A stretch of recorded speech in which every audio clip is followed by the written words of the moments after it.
السلام علیکم ورحمۃ اللہ وبرکاتہ وبہ نستعین اما بعد۔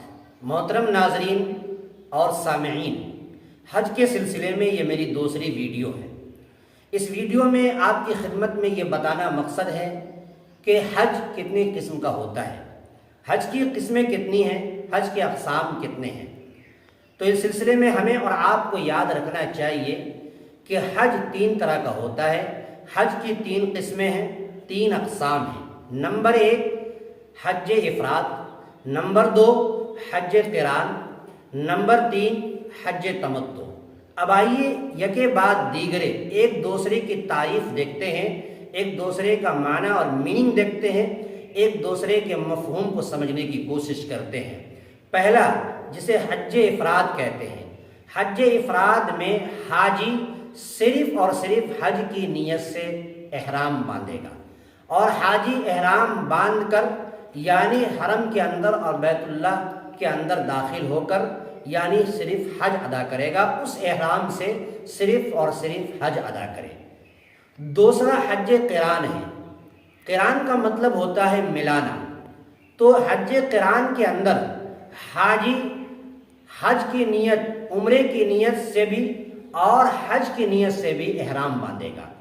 اور اب جو حج قران کر رہا ہے تو ایسی صورت میں حاجی حج قران کرنے والے کے لیے ضروری ہے کہ جب وہ حرم میں داخل ہو تو اسی احرام سے سب سے پہلے عمرہ ادا کرے، اور جب عمرہ ادا کر لے، عمرے سے جب فارغ ہو جائے تو پھر حاجی کو احرام کا کھولنا جائز نہیں ہے، بلکہ اسی احرام سے حاجی کو چاہیے کہ وہ حج ادا کرے۔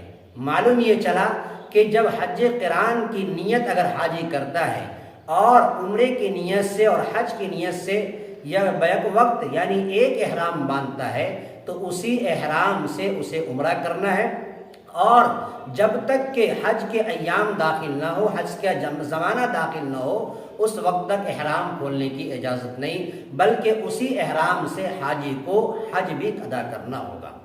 ایک تیسری قسم ہے حج تمتع۔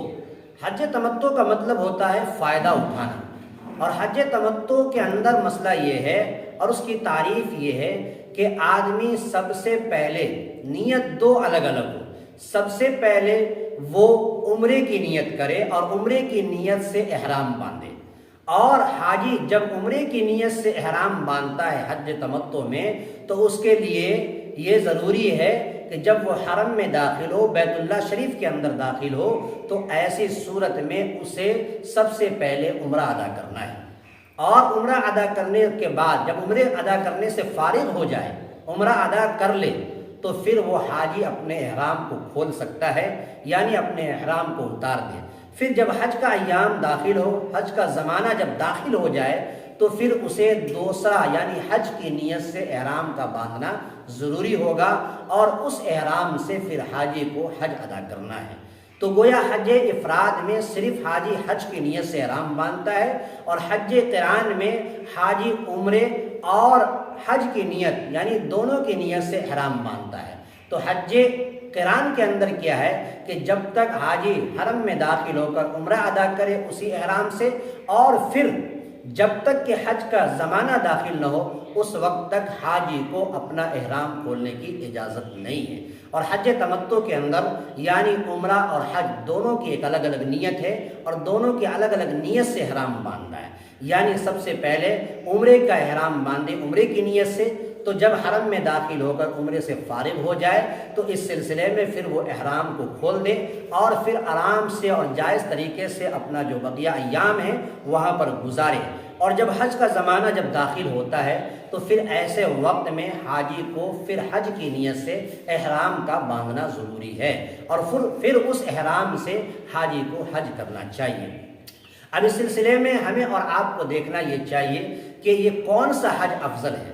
تو اس سلسلے میں علماء کا اختلاف ہے۔ بعض علماء کہتے ہیں حج افراد افضل ہے، بعض علماء کہتے ہیں حج قران افضل ہے، بعض علماء کا یہ قول ہے اور ان کا یہ مسئلہ ہے، ان کا یہ نظریہ ہے کہ حج تمتع افضل ہے، اس لیے کہ حج تمتع میں حاجی کے لیے سہولت ہے۔ اب یہاں پر دیکھنا ہے کہ قربانی کس کے اوپر واجب ہے، قربانی کس کے اوپر ضروری ہے۔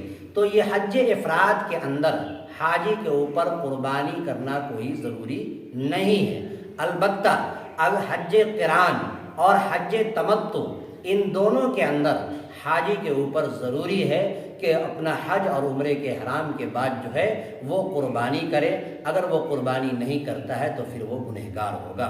تو گویا کہ یہ آج کی ویڈیو میں ہمیں اور آپ کو یہ سبق ملا، یہ پیغام ملا کہ حج کی 3 قسمیں ہیں، حج افراد، حج قران اور حج تمتع۔ امید ہے کہ آج کے اس ویڈیو سے ہمیں اور آپ کو بڑا فائدہ ملے گا۔ اللہ تعالی ہم سب کو نیک عمل کی توفیق عطا فرمائے۔ السلام علیکم ورحمۃ اللہ۔